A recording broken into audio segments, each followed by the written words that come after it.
जय हिंद, नमस्कार फ्रेंड्स। ज्योति क्लासेस में आप सभी का एक बार फिर से स्वागत है। हेलो दोस्तों, कैसे हैं आप सभी? आई होप आप सभी बहुत ही अच्छे होंगे, स्वस्थ होंगे, स्टडी अपनी कंटिन्यू कर रहे होंगे। चलते हैं हमारी आज की मॉर्निंग की क्लास की तरफ। सभी को सुप्रभात, गुड मॉर्निंग। देखते हैं आज के दिन क्या है कुछ खास। तो आज हो गया फ्रेंड्स 5 जुलाई। जी हाँ, आज हो गया 5 जुलाई। और 5 जुलाई के बारे में हम देख लेते हैं कि आज के दिन को किस दिवस के रूप में मनाते हैं। देन चलते हैं हमारी क्लास की तरफ। तो फ्रेंड्स 5 जुलाई को हर साल हम किस दिवस के रूप में मनाते हैं? तो राष्ट्रीय वर्कहॉलिक्स दिवस। ध्यान दीजिएगा, 5 जुलाई को हर साल राष्ट्रीय वर्कहॉलिक्स दिवस अर्थात नेशनल वर्कहॉलिक्स डे के रूप में मनाया जाता है। इस दिवस को मनाने का उद्देश्य क्या है? तो फ्रेंड्स, यह दिन उन लोगों को समर्पित है जो अपने काम को बहुत ही लगन और ईमानदारी से करते हैं और जिसकी वजह से अक्सर अपने स्वास्थ्य, अपने परिवार और सामाजिक जीवन को भी वह नज़रअंदाज कर देते हैं।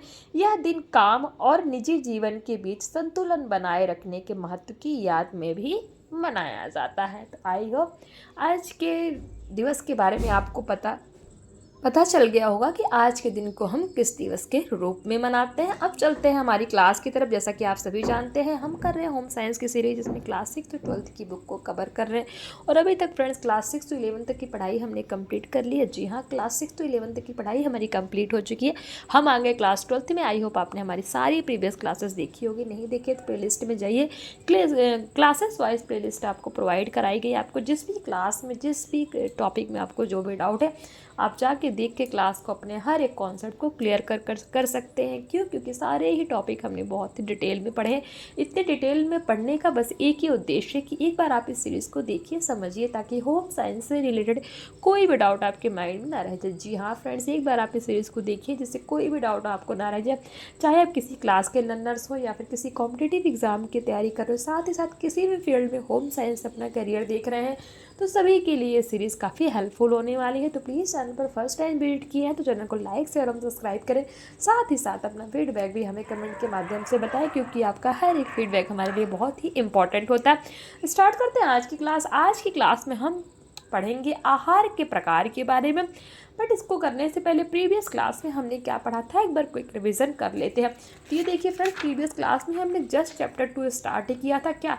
नैदानिक पोषण और आहार की, अर्थात क्लिनिकल न्यूट्रिशन एंड डाइटेटिक्स, जिसमें हमने पोषण के बारे में हमने देखा था कि पोषण क्या है, बहुत अच्छे से समझा था। नैदानिक पोषण के बारे में चर्चा की थी। नैदानिक पोषण का हमारे जीवन में महत्व क्या है, उसमें भी कुछ हमने पॉइंट्स देखे थे। और साथ ही साथ भारतीय खाद्य सुरक्षा और मानक प्राधिकरण जो है, विशेष आहार उपयोग के लिए खाद्य पदार्थ अथवा न्यूट्रास्यूटिकल अथवा स्वास्थ्य के लिए पूरक पदार्थ का क्या मतलब, उसके बारे में क्या बताता है, इसके बारे में भी हमने चर्चा किया था, जो कि बहुत ही इम्पोर्टेंट है। चिकित्सीय पोषण और आहार की मूलभूत संकल्पनाएं देखी थी हमने। आहार चिकित्सा के उद्देश्य, पोषण देखभाल के बारे में हमने पढ़ा था। साथ ही साथ हमने चर्चा किया था चिकित्सीय पोषण और आहार के अध्ययन के क्या लाभ हैं। पोषण देखभाल संबंधी व्यवस्थित गतिविधियां भी हमने देखी थी, कौन कौन सी होती हैं। कुछ क्वेश्चंस दिए थे आपको एज अ होमवर्क के रूप में। आई होप आपसे ये क्वेश्चन बहुत ही इजीली सॉल्व हुए होंगे। और हुए भी क्यों नहीं होंगे फ्रेंड, क्योंकि ये तो वही क्वेश्चंस होते हैं जो हम टॉपिक पढ़ते हैं, देन ये आपको एज अ होमवर्क के रूप में अपना इवेल्युएशन करने के लिए क्वेश्चंस दिया जाता है। तो ये हमारी प्रीवियस क्लास थी। आई होप एक बार आपका क्विक रिवीजन हो गया होगा। अब हमने सब कुछ देख लिया, चिकित्सीय पोषण और आहार के अध्ययन का लाभ देख लिया है, पोषण देखभाल संबंधी व्यवस्थित गतिविधियां भी देख ली। अब हम देख लेते हैं आहार के प्रकार के बारे में। तो आहार के 2 प्रकार होते हैं, ध्यान दीजिएगा। आहार के कितने प्रकार होते हैं? 2 प्रकार। पहला है नियमित आहार अर्थात रेगुलर डाइट, दूसरा है संशोधित आहार अर्थात मॉडिफाइड डाइट। तो आपको पता होना चाहिए आहार के 2 प्रकार, नियमित आहार अर्थात रेगुलर डाइट, दूसरा है संशोधित आहार अर्थात मॉडिफाइड डाइट। तो देखते हैं एक एक करके इनको डिटेल में। नियमित आहार अर्थात रेगुलर डाइट क्या है? वह आहार जिसमें सभी प्रकार के भोजन सम्मिलित होते हैं और स्वस्थ व्यक्ति की आवश्यकताओं को पूरा करता है, नियमित आहार कहलाता है। हालांकि अस्पताल के नियमित आहार में वसा वाले खाद्य पदार्थ, मिठाइयाँ और मसाले कम होते हैं। तो ये तो हमने देख लिया नियमित आहार। संशोधित आहार अर्थात मॉडिफाइड डाइट क्या है, इसको भी पढ़ लेते हैं। वह आहार जिसमें रोगी की चिकित्सीय आवश्यकता को पूरा करने के लिए परिवर्तन किया जाता है, संशोधित आहार कहलाता है। संशोधित आहार निम्नलिखित में से एक या अधिक हो सकते हैं। नंबर 1 है क्रमबद्धता और बनावट, जैसे तरल व नरम आहार। दूसरा है ऊर्जा अर्थात कैलोरी जिसमें अंतर्ग्रहण में कमी अथवा वृद्धि। तीसरा है एक या अधिक पोषकों को कम या अधिक मात्रा में सम्मिलित करना। चौथा है भोजन के समय अंतराल में संशोधन करके, कि जब भी आप एक डाइट ले रहे हैं तो एक मील से लेकर दूसरे मील तक के बीच में कितना गैप होना चाहिए। तो ये जो पांचवा पॉइंट है, आई होप ये आपको समझ में आ गया होगा, संशोधित आहार। नेक्स्ट टॉपिक देखते हैं रोगी के आहार में परिवर्तन। तो रोगियों की आवश्यकता अनुसार तरल, नरम या नियमित आहार, ठोस और तैयार मृदु खाद्य पदार्थ लेने की सलाह दी जाती है। पहला है तरल आहार अर्थात लिक्विड डाइट। क्या है? यह आहार चबाने या निगलने में असमर्थ व्यक्तियों को दिया जाता है, यानी कि जो व्यक्ति किसी भी आहार को चबा नहीं सकते, यानी कि खा नहीं सकते, निगल नहीं सकते, उनके लिए लिक्विड आहार जो है बनाया जाता है। ये कमरे के ताप पर सामान्यतः द्रव्य अवस्था में रहते हैं। ये फाइबर युक्त और पोषक से भरपूर होते हैं। इसका लाभ यह है कि यदि जठरांत अर्थात गैस्ट्रोइंटेस्टाइनल, जठरांत को क्या बोलते हैं? गैस्ट्रोइंटेस्टाइनल, सामान्य रूप से कार्य कर रहा है तो पोषक भली भांति अवशोषित हो जाते हैं। तरल आहार के उदाहरण है नारियल पानी, फलों का रस, सूप, दूध, छाछ, मिल्क शेक इत्यादि। लेकिन जो लिक्विड होते हैं उन्हीं को तरल आहार कहते हैं। नेक्स्ट है नरम आहार अर्थात सॉफ्ट डाइट। यह आहार व्यक्ति के पोषण आवश्यकताओं को पूर्ण रूप से पूरा नहीं करता। नरम परंतु ठोस भोज्य पदार्थ पूर्ण रूप से पकाए नहीं जाते। इसमें अधिक रेशेदार या गैस बनाने वाले खाद्य पदार्थ नहीं होते तथा इन्हें चबाना और पचाना आसान होता है। खिचड़ी, दलिया, साबूदाने की खीर इत्यादि क्या है? ये नरम आहार की श्रेणी में आते हैं। तीसरा है तैयार मृदु आहार अर्थात प्रिपेयर्ड सॉफ्ट डाइट। यह आहार वृद्ध जनों के लिए तैयार होता है। यह नरम, मृदु यानी मीठा एवं शोरबा युक्त भोजन होता है जिसे वृद्धजन आसानी से चबा सकते हैं। इसमें कठोर रेशे, उच्च वसा या मसाले युक्त खाद्य पदार्थ नहीं होते। तो ये हमने देख लिया क्या तरल, नरम और तैयार मृदु आहार क्या होते हैं, इनके बारे में।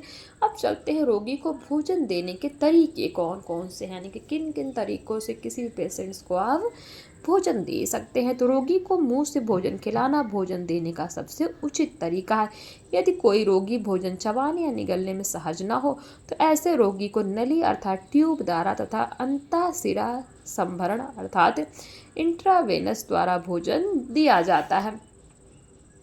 नली द्वारा भोजन देना यदि जठरांत की सही प्रक्रिया से कार्य कर रहा है और रोगी को जो कुछ दिया जाए वह सब पचा और अवशोषित कर लेता है तो पोषण की दृष्टि से संपूर्ण भोजन नली द्वारा दिया जाता है।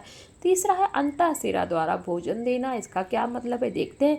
तो इसका आशय है कि जब व्यक्ति मुंह या नली द्वारा भोजन लेने में असमर्थ होता है तो रोगी को पोषण विशेष बिलियनों द्वारा दिया जाता है जिन्हें सिरा में ड्रिप द्वारा पहुंचाया जाता है। तो ये हमने देख लिया पोषण भोजन देने के तरीके, किसी भी पेशेंट को कौन कौन से तरीके होते। पहला तरीका हमने देखा मुख द्वारा, दूसरा देखा हमने नली द्वारा भोजन देना, तीसरा अंतःशिरा द्वारा भोजन कैसे दिया जाता है। आई होप ये आपको क्लियर हो गया होगा।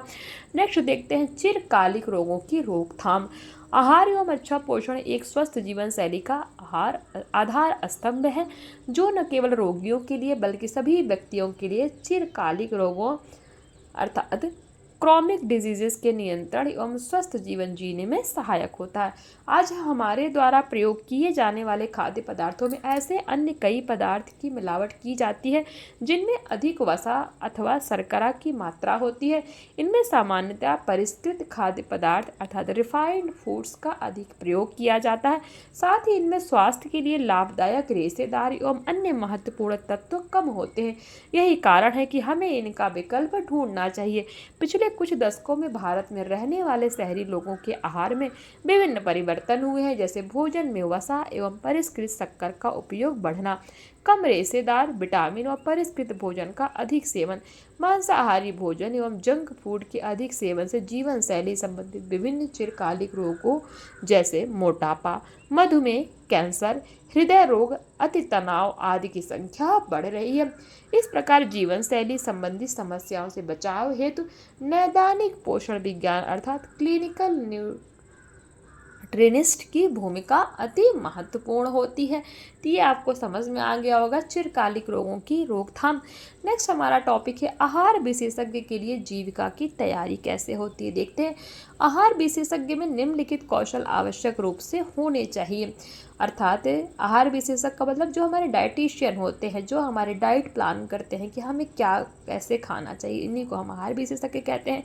तो आहार विशेषज्ञ को रोग की परिस्थितियों में शारीरिक परिवर्तन, पोषक तत्व की प्रस्तावित दैनिक मात्रा में परिवर्तन या बीमारी में पोषकों की आवश्यकता और आवश्यक आहारी संशोधन के प्रकार तथा रोगियों के साथ प्रभावी रूप से बातचीत के लिए विभिन्न भाषाओं का ज्ञान होना आवश्यक है। नैदानिक और जैव रासायनिक अर्थात बायोकेमिकल मापदंडों का उपयोग करके रोगियों की आहारीय दशा के मूल्यांकन, वैयक्तिक रोगियों और विशिष्ट रोगों की परिस्थितियों में जरूरत के अनुसार आहार योजना तैयार करना, आहार की सलाह हेतु वार्तालाप करना, साथ ही सांस्कृतिक वातावरण को अपनाना चाहिए। तीसरा पॉइंट है, नैदानिक आहार विशेषज्ञों और आहार विशेषज्ञों को मूलभूत जैविक और भौतिक विज्ञानों अर्थात शरीर विज्ञान, जीव विज्ञान और जैव रसायन का पूरा ज्ञान और अच्छी समझ होनी चाहिए। नेक्स्ट पॉइंट है, आहार विशेषज्ञों को भोजन परोसने के प्रबंधन और तैयार किए जाने वाले भोजन की मात्रा का ज्ञान होना भी जरूरी है। पॉइंट नेक्स्ट कहता है, रोगियों को परामर्श देना आहार विशेषज्ञ का महत्वपूर्ण कार्य है। परामर्श सेवा कला और विज्ञान का एक रूप है। एक बेहतर आहार परामर्शदाता होने के लिए आहार विशेषज्ञ को मनोविज्ञान, समाजशास्त्र, शिक्षा और परामर्श सेवा आदि का ज्ञान होना आवश्यक है। नैदानिक पोषण विधि को महामारी विज्ञान और आहारिकी विकार अर्थात ईटिंग डिसऑर्डर तथा रोगों के उत्पन्न होने और व्यापकता के पैटर्न का अतिरिक्त ज्ञान होना आवश्यक है। इसके अतिरिक्त रोगियों की संख्या का सर्वेक्षण करने, जैव रसायन का उपयोग करके प्रयोगशाला में शोध करना, विभिन्न आहारों औषधियों की उपयोगिता का पता लगाने के लिए रोगियों के साथ प्रयोगात्मक अनुसंधान अर्थात एक्सपेरिमेंटल रिसर्च करने का ज्ञान होना चाहिए। ये हमने किसके बारे में पढ़ा अभी, आहार विशेषज्ञ के लिए जीविका की तैयारी, यानी कि जो भी हमारे डाइटिशियन होते हैं उनको किस किन चीज़ों का ज्ञान होना चाहिए, उन सभी के बारे में हमने पढ़ा। आई होप ये कॉन्सेप्ट आपका क्लियर हुआ होगा। नेक्स्ट टॉपिक है, आहार विशेषज्ञ बनने के लिए क्या योग्यता अर्थात क्या एलिजिबिलिटी होनी चाहिए एक डाइटिशियन बनने के लिए। आहार विशेषज्ञ बनने के लिए निम्नलिखित योग्यता का होना आवश्यक है। पहला है, आहारिकी में कम से कम स्नातकोत्तर डिप्लोमा पास होना चाहिए। साथ ही इंटर्नशिप जरूरी है जिससे वह आहार विशेषज्ञ के योग्य हो सके। दूसरा है, आहार के स्नातकोत्तर डिप्लोमा स्तर में प्रवेश पाने के लिए जीव विज्ञान, जैव रसायन, सूक्ष्म जैविकी, खाद्य प्रौद्योगिकी या जैव प्रौद्योगिकी में BSc की डिग्री आवश्यक है। तीसरा पॉइंट है, आहारिकी में MSc प्राप्त व्यक्ति को इस क्षेत्र में विशेषज्ञता प्राप्त होती है। जो MSc होते हैं, इन व्यक्तियों का कई स्थानों में नौकरी में वरीयता क्रम सबसे पहले रहता है। नेक्स्ट पॉइंट कहता है, एक आहार विशेषज्ञ विश्वविद्यालय की शिक्षा पूर्ण होने के बाद आगे अध्ययन करके पंजीकृत आहार विशेषज्ञ अर्थात रजिस्टर्ड डाइटिशियन की योग्यता का प्रमाण पत्र प्राप्त कर सकता है। यदि व्यक्ति शिक्षण और शोध पर केंद्रित जीविका का चयन करता है तो उसके लिए विश्वविद्यालयों, महाविद्यालयों और शोध संस्थाओं में भी कार्य कर सकता है। वर्तमान में शिक्षण संबंधी पदों के योग्य होने के लिए विश्वविद्यालय अनुदान आयोग UGC द्वारा आयोजित राष्ट्रीय राज्य पात्रता परीक्षा पास करना आवश्यक है। नेक्स्ट पॉइंट कहता है, यदि व्यक्ति शैक्षिक या शोध क्षेत्र में कार्य करना चाहता है तो वह PhD की डिग्री प्राप्त करे। किसकी डिग्री? PhD की डिग्री उसको प्राप्त होनी चाहिए। अब नेक्स्ट टॉपिक है हमारा आहार विशेषज्ञ का कार्य क्षेत्र।